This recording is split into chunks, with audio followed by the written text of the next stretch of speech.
Le 10 janvier 2010, Mano Solo est mort à l'âge de 46 ans des suites d'une rupture d'anévrisme. CIST après son dernier concert à Paris, en novembre 2009, que l'artiste avait été hospitalisé après plus de 20 ans contre le sida.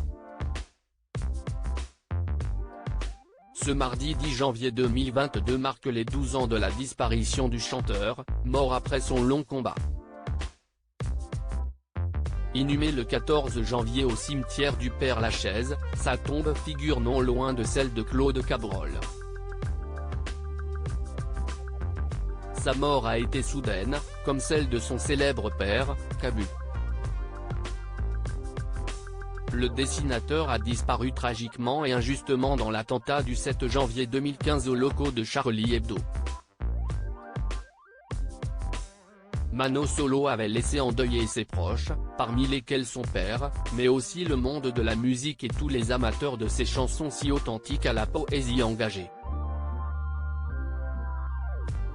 Le dessinateur caricaturiste Cabu avait rendu un hommage avec beaucoup de pudeur et d'émotion, le 19 janvier qui suivait, sur Europe 1, au micro de Marc-Olivier Fogiel.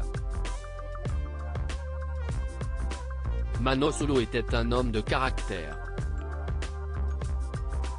À tel point que lors de son hospitalisation, l'artiste rendait la vie difficile au personnel de l'hôpital parisien, dans lequel il recevait des soins.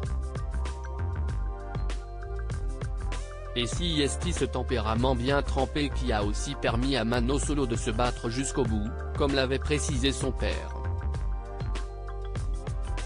Un caractère qui pourrait bien lui venir de ses deux parents. Cabu ne savait d'ailleurs pas dire si ce côté rebelle lui venait de sa mère, Isabelle Monin, cofondatrice du magazine consacré à l'écologie, La Gueule Ouverte, ou de lui. Un statut de fils de pas évident en évoquant son fils, auprès de son ami Patrick Pelloux, Cabu était ému mais aussi amusé. Notamment lorsqu'il s'est souvenu que ce dernier se plaignait d'être un fils de. Un statut qu'il ne semblait que peu apprécier.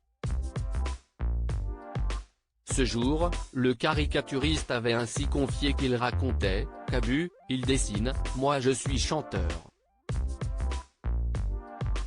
Habité par la musique, il se transformait lorsqu'il montait sur scène. Et si son cœur était un cœur de vieux, selon son père, à cause de la maladie, Mano Solo ordonnait jeune lorsqu'il vibrait avec la scène.